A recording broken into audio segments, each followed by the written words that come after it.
It's a universally accepted fact that Elizabeth I was one of the greatest rulers in English history. Historian Ben Jonson contextualizes that statement by noting that at her death in 1603, Elizabeth left a country that was secure, and all the religious troubles had largely disappeared. England was now a first-class power, and Elizabeth had created and molded a country that was the envy of Europe. Her legacy went further, however, as the Elizabethan age would usher in the imperial age of Great Britain, bringing riches to the motherland and untold agonies to the lands that fell beneath the Union Jack. Elizabeth accomplished this despite inheriting an England that was isolated, weak, demoralized, and impoverished, and despite the additional challenge of being a woman in a male-dominated world. Over her 45-year reign, she restored the prestige of the English crown, both at home and abroad, all while safeguarding the interests of her people. She firmly established the Church of England and narrowly steered the country clear of the religious wars that ravaged the rest of Europe. It was no easy feat. She faced constant challenges from her own family, her subjects, several popes, and a number of foreign kings. One of those enemies, Pope Sixtus V, remarked that she is only a woman, only a mistress of half an island, and yet she makes herself feared by Spain, by France, by the Empire, by all. Today, she is upheld as an exemplar of feminism, a beacon of stability, and an example for all rulers to follow. She was a warrior, scholar, diplomat, and a patron of the arts. Famous men of courage, Sir Francis Drake, William Shakespeare, Francis Bacon, and Walter Raleigh, all submitted their will to hers. In short, she was a ruler that had it all, beauty and brains, along with a fortune and the foresight to use it for the betterment of her people. Rather than a woman surviving within a man's world, Elizabeth thrived, becoming one of the most respected rulers of all time. This majestic image of the Queen endures today. But should it? Universal, glowing praise for anyone raises my spidey sense. And if you've been following this series, you might be wondering if I lost the plot. The vanquisher of the Spanish Armada flip-flopped repeatedly on strategy and largely benefited from Drake's reckless confidence and timely stroke of good weather. The unifying force behind the Church of England held her country together through the persecution of outlawed Catholic priests. The so-called architect of England's economic rise bankrolled risky, often illegal voyages of piracy against fellow Christian nations, while squandering fortunes overseas on half measures that only prolonged foreign wars. And the Virgin Queen, who famously declared herself wed to her people, was a lifelong flirt whose reckless favoritism sparked not only one but two rebellions. Even the best among us would have their flaws exposed after half a century in the limelight, but Elizabeth managed to hide her warts, as well as her rotting teeth, far better than most members of the elite ruling class. In this episode, we explore how Elizabeth shaped her legacy, faltered in her final years, and how the Gunpowder Plot of November 5th nearly rewrote history.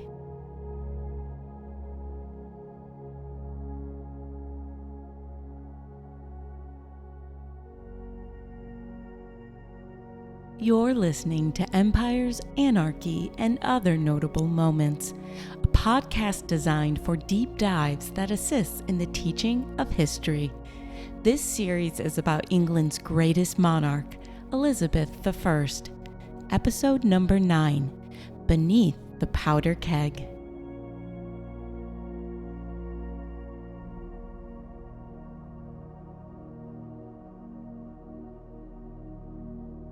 Looks are essential for male birds, as ornithologist Peter Stengel points out that the color intensity signals health to potential mates. A brighter male goldfinch probably has better access to food, which is appealing to a female interested in a mate that will help provide for young. Although she chose to remain celibate, Elizabeth similarly cared quite a bit about how she was viewed. There's nothing wrong with this.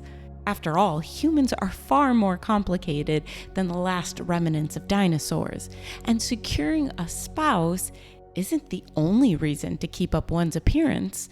Her vanity, however, was at times petty, as she asked her advisors daily about whether or not she was the fairest of them all in the run-up to her first meeting with Mary, Queen of Scots. Historian Kate Wilkinson reveals that one of the key ways Elizabeth consolidated her power was through the commissioning of elaborate, highly symbolic portraits.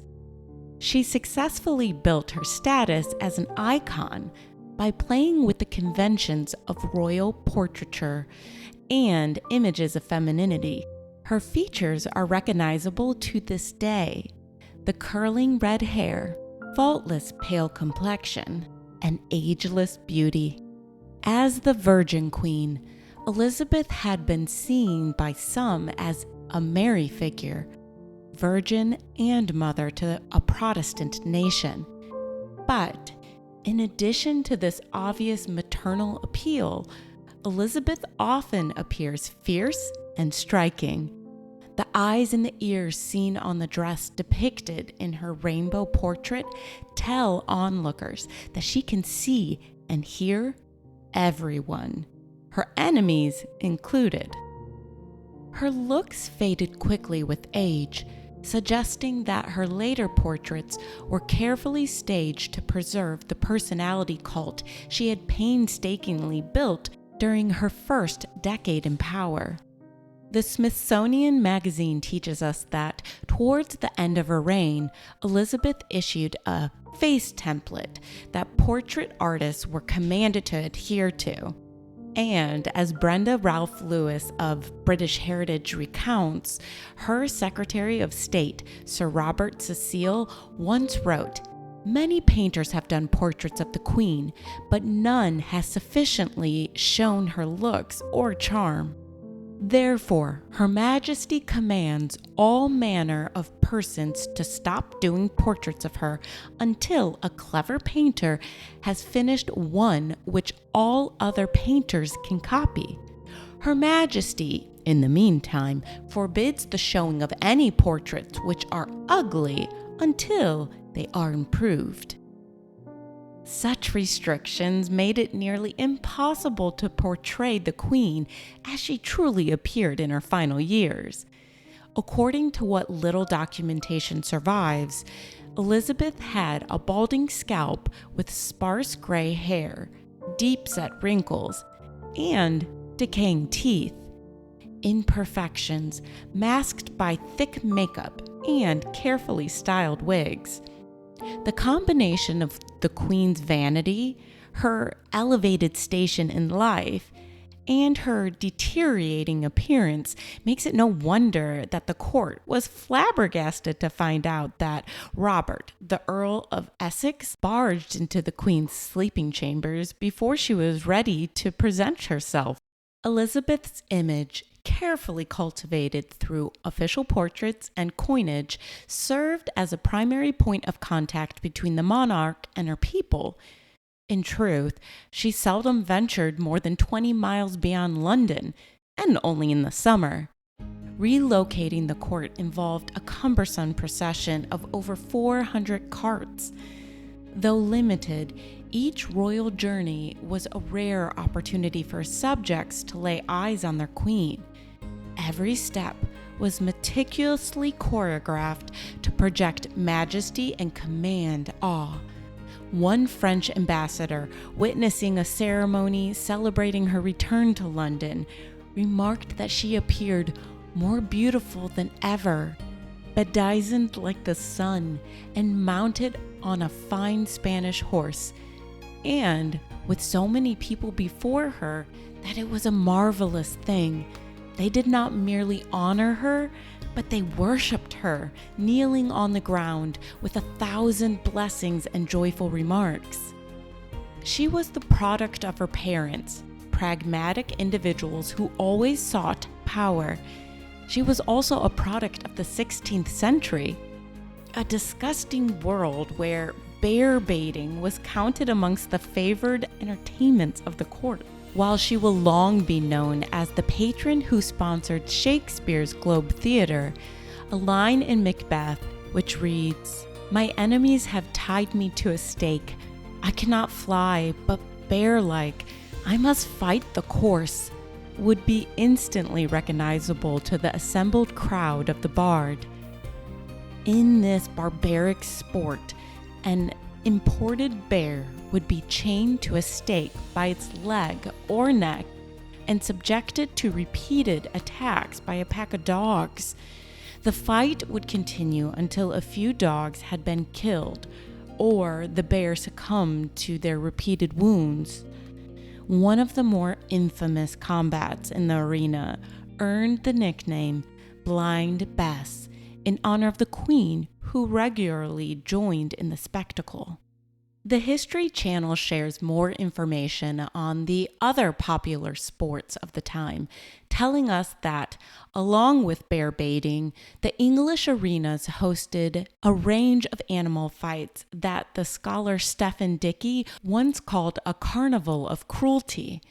There were rat baitings, badger baitings, dog fights, cockfights, and other stomach-turning displays, such as staged whippings of blind bears. Bull baiting, in which dogs were set upon chained male cattle, was particularly popular.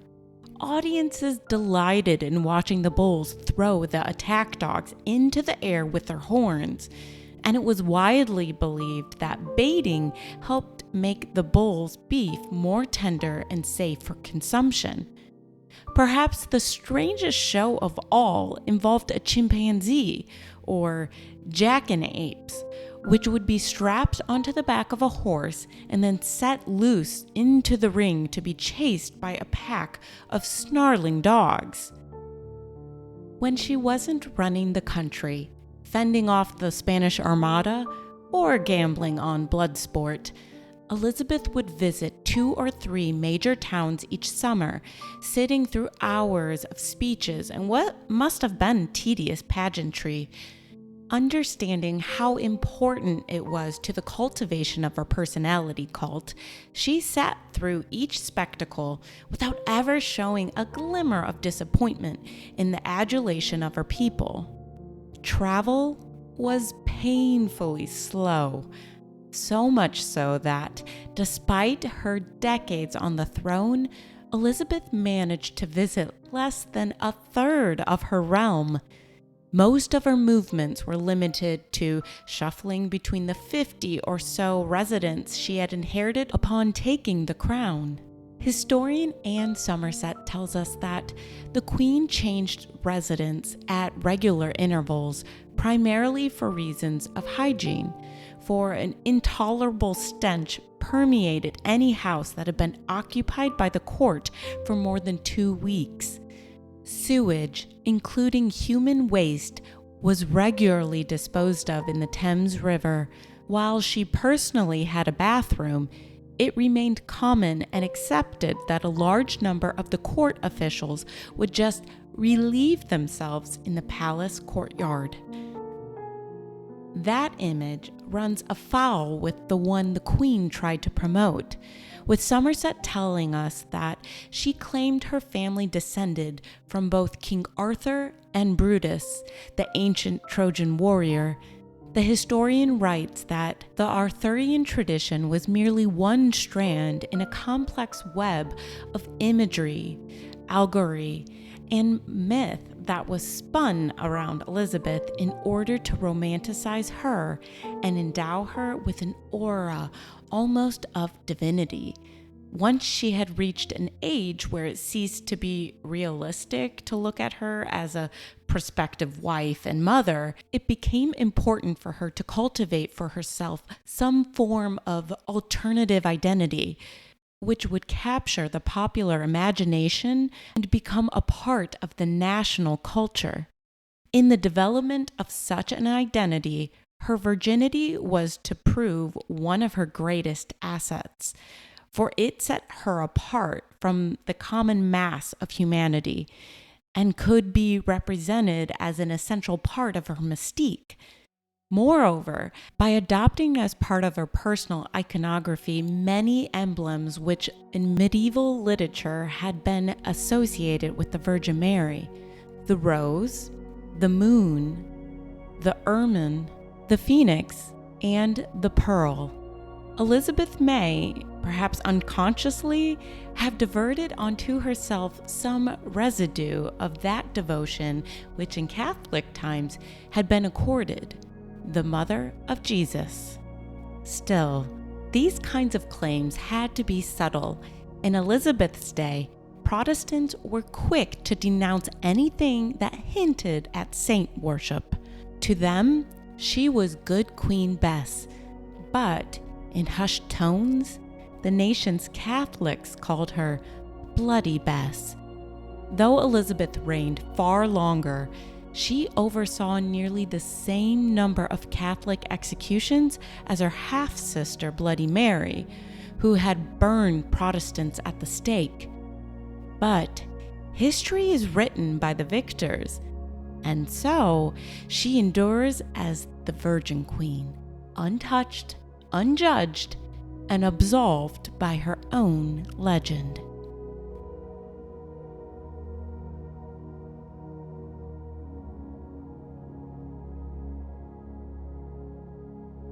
Sir Walter Raleigh was one of the many caught in the Queen's orbit.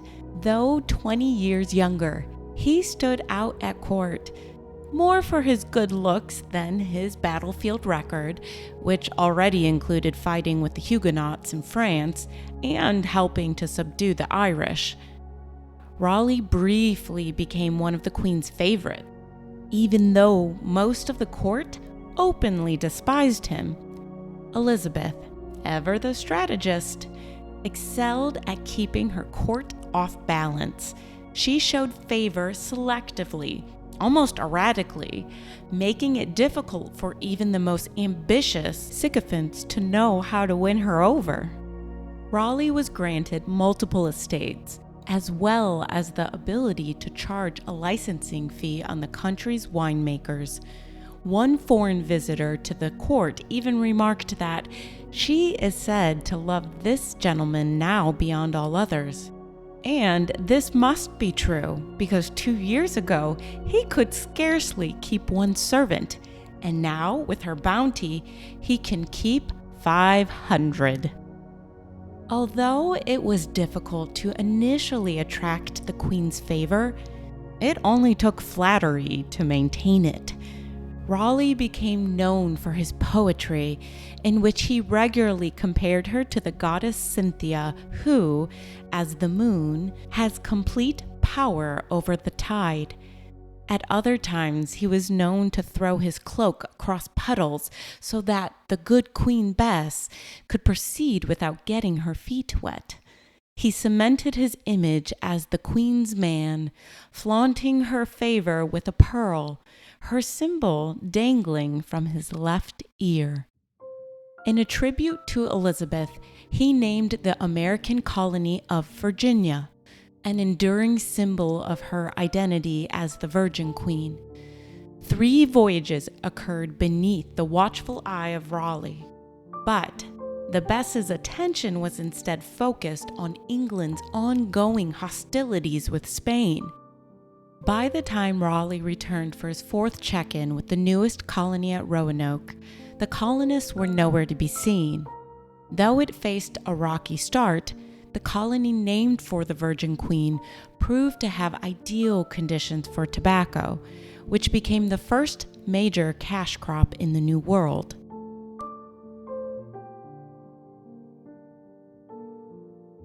Raleigh's popularity proved the exception to the rule. Elizabeth used her favor strategically, often dangling rewards without ever delivering them, keeping courtiers eager, uncertain, and firmly under her control. Reminding Elizabeth of a promise she hadn't fulfilled was a surefire way to get on her bad side. Was she forgetful? Indecisive?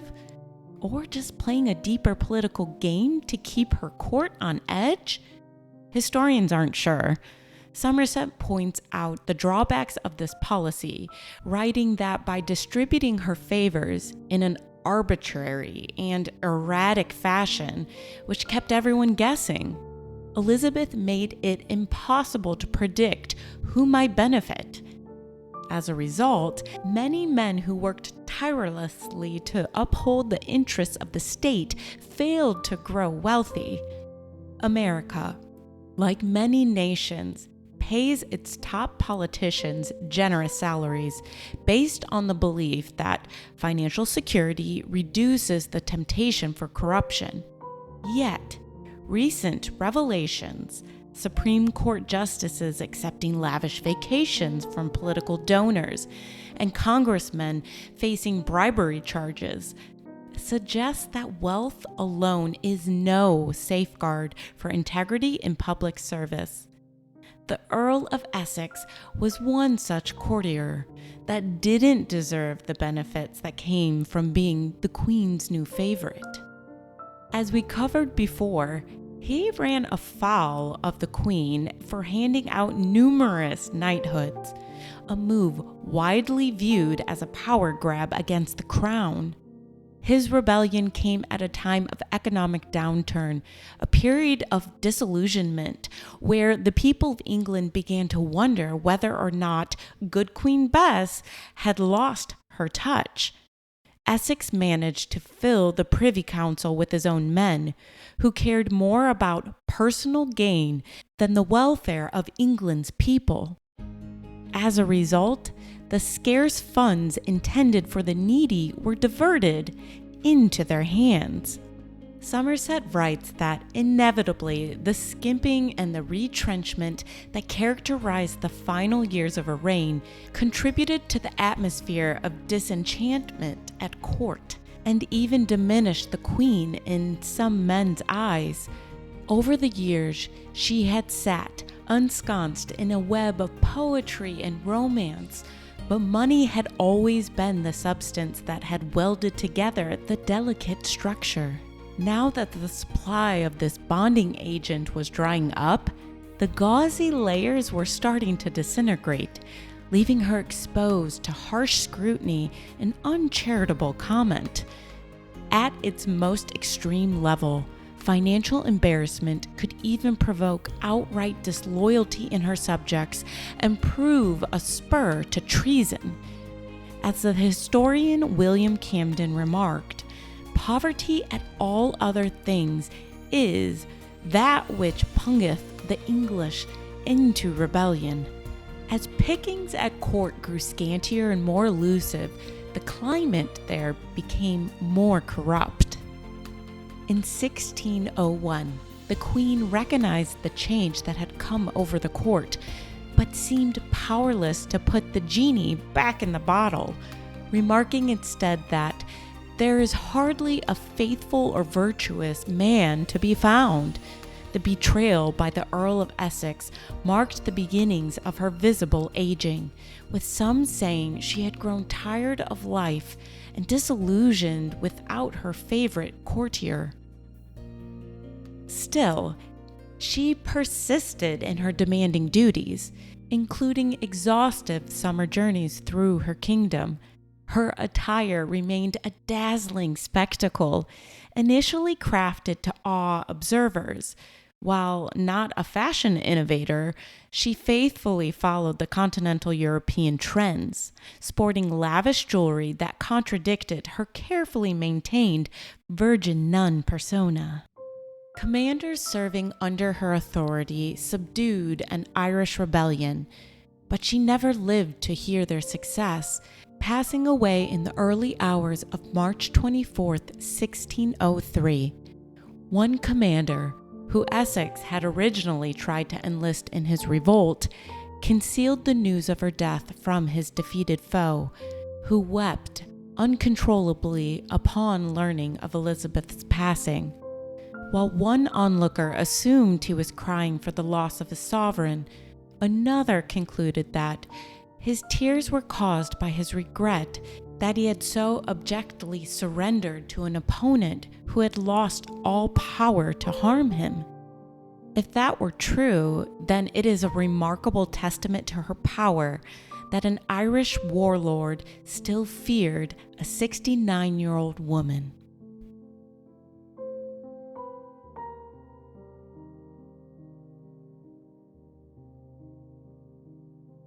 Despite her many triumphs, Elizabeth did not fulfill the monarch's essential duty of securing the succession to prevent a war. Elizabeth's refusal to marry was shaped by the scars of her upbringing and her family's troubled past. Yet, marriage was not needed to name a successor. Her silence on that issue was a calculated move to prevent any challenge to her rule before her death. Two such coups had been attempted in her name when Bloody Mary had sat atop the throne. Although her decision was calculated, Elizabeth's paranoia far surpassed rational limits. She confided in no one, not even James VI of Scotland, her eventual successor. This ignorance likely contributed to his support of Essex rebellion. If he'd known he was heir, he wouldn't have gambled so recklessly. The two monarchs had aligned after the death sentence was placed over the head of James's mother, Mary. In 1586, Elizabeth gave James a sealed document promising not to act against his future claims, as long as he did not provoke her. However, no official record confirmed her support of James as her successor. Most likely, James became king largely thanks to the influence of Elizabeth's long-serving and trusted Secretary of State, Sir Robert Cecil. While King James waited in Scotland for his own betrayal to be uncovered, Cecil approached him in the aftermath of Essex rebellion with a plan to secure his position in the previously uncertain line of succession. Somerset tells us that James was pleased to work with the English Secretary of State, Sir Robert Cecil, whom he saw as effectively king in England. James eagerly followed Cecil's advice and even let him draft letters to Elizabeth, ensuring the right tone. This made relations with the Queen much more harmonious. Cecil's true motives remained unclear. He might have been fulfilling Elizabeth's wishes behind the scenes, or simply securing favor with his future ruler. The historian believes that Elizabeth was likely aware of these behind-the-scenes moves. She understood humanity's tendency to favor the rising sun over the setting one, and while it must have been uncomfortable to know her servants were preparing for a future without her, it didn't surprise her. She trusted Cecil to manage the transition smoothly, believing that an informal arrangement was better than officially naming James as her heir. When it became clear that the elderly queen's condition was fatal, Cecil drew up the proclamation that would be read upon her death. It was only at this point, upon the announcement of her death, that the English court discovered who the winner of the Game of the Thrones was. It was a testament to her rule and Cecile's steadfast management of the kingdom that there was no succession crisis that followed in the proclamation's wake. A series of postmen delivered the news in Scotland on the night of March 26th, informing James that 2 days earlier he had been proclaimed the King of England.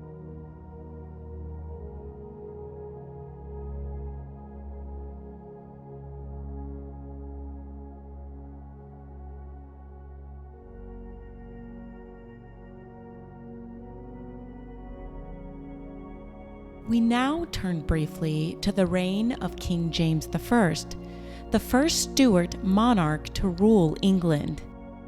This transition matters because Elizabeth's legacy is partly defined by how poorly James lived up to the standards for which she is celebrated.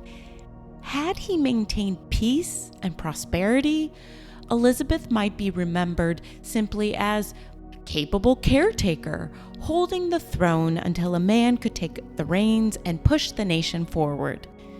Instead, James's troubled rule ensured Elizabeth's reign became immortalized in the English imagination.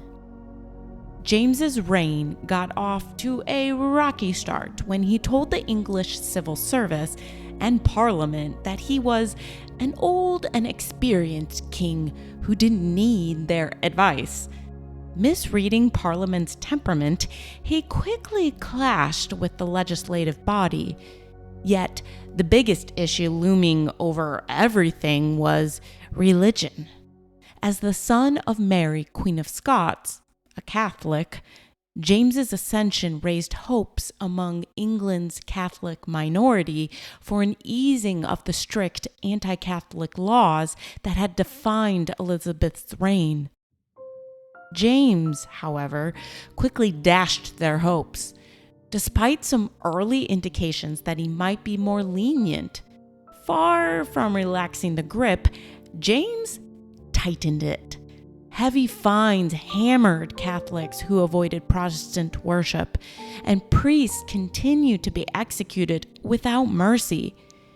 Betrayed and desperate, the Catholic minority's hopes quickly faded. This deepening frustration found a voice in Robert Catesby, a wealthy and impassioned Catholic who had long been disillusioned by the continued persecution of his faith. Catesby believed only bold action could end their persecution. He devised a deadly plan: to blow up the House of the Lords during the opening of Parliament, a plot now known as the Gunpowder Treason, killing the king, his ministers, and nobles. This chaos, he believed, would open the door for Catholics to seize power. To execute his plan, Catesby needed a small, dedicated group of conspirators. He found them in Thomas Winter, Jack Wright, and Guy Fawkes, among others. Fawkes, in particular, brought valuable expertise to the plot. Having fought for the Spanish in the 80 Years' War, he was skilled in handling explosives and had a deep commitment to the Catholic cause. The conspirators rented a house adjacent to the Parliament building and began the arduous task of tunneling towards the foundations of the House of the Lords. It was painstaking and perilous work, but fortune finally smiled. Beneath the House of the Lords, they secured a cellar under the pretense of storing firewood. Within its shadowed walls, 36 barrels of gunpowder waited, primed to unleash destruction that would shatter the heart of England's government. Their careful plotting couldn't erase the moral burden. Many innocents, including Catholics, would perish in the explosion at Parliament. For one conspirator, it was too much to bear. On the eve of the attack, an anonymous letter warned Lord Monteagle, a Catholic, to avoid Parliament on November 5th. Alarmed, Monteagle took the letter straight to Robert Cecil, the king's chief minister.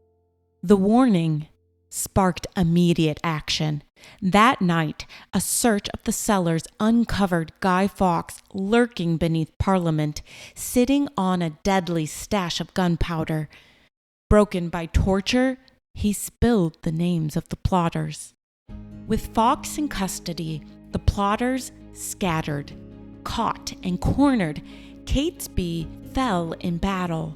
The rest were dragged to trial and met a savage end.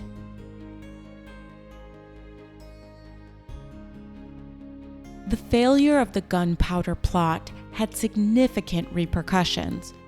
It sparked harsher penalties and marginalization for English Catholics. The government used the plot to justify further crackdowns on Catholicism, widening the divide between Protestants and Catholics. November 5th became a day of national thanksgiving, marked by bonfires and fireworks. Its famous warning, "Remember, remember the 5th of November," became etched in public memory as a symbol of religious extremism's danger and the Crown's survival. The phrase was famously revived in the Hollywood blockbuster V for Vendetta, which imagines a dystopian Britain under a far-right dictatorship. The legacy of the Gunpowder Plot is complex.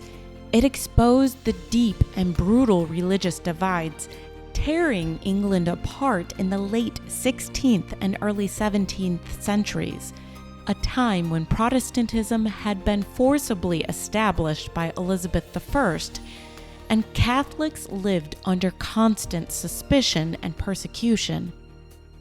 The Gunpowder Plot revealed just how desperate and marginalized some Catholics had become, willing to risk everything in an act of violent rebellion. Its discovery gave the Protestant government the justification to tighten its grip even further. Laws restricting Catholic worship were made harsher, recusancy fines increased, and public offices were closed to Catholics.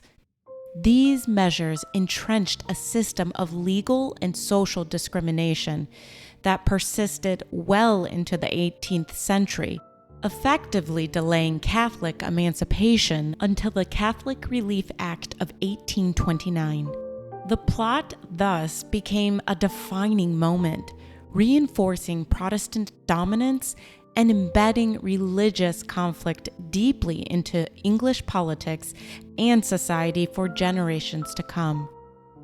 Today, the story of Robert Catesby and his fellow conspirators remains a dramatic chapter in British history, a tale of faith pushed to extremity, of a desperate gamble that nearly succeeded, and of a nation forever changed by an explosion that never happened. I hope you enjoyed today's episode. If you want to interact with the show, you can email us at resourcesbylowery@gmail.com or contact Empires Pod on Bluesky. If you would like to financially support the show, please look in the description for more information. As always, thank you for listening, rating the show, and spreading the word.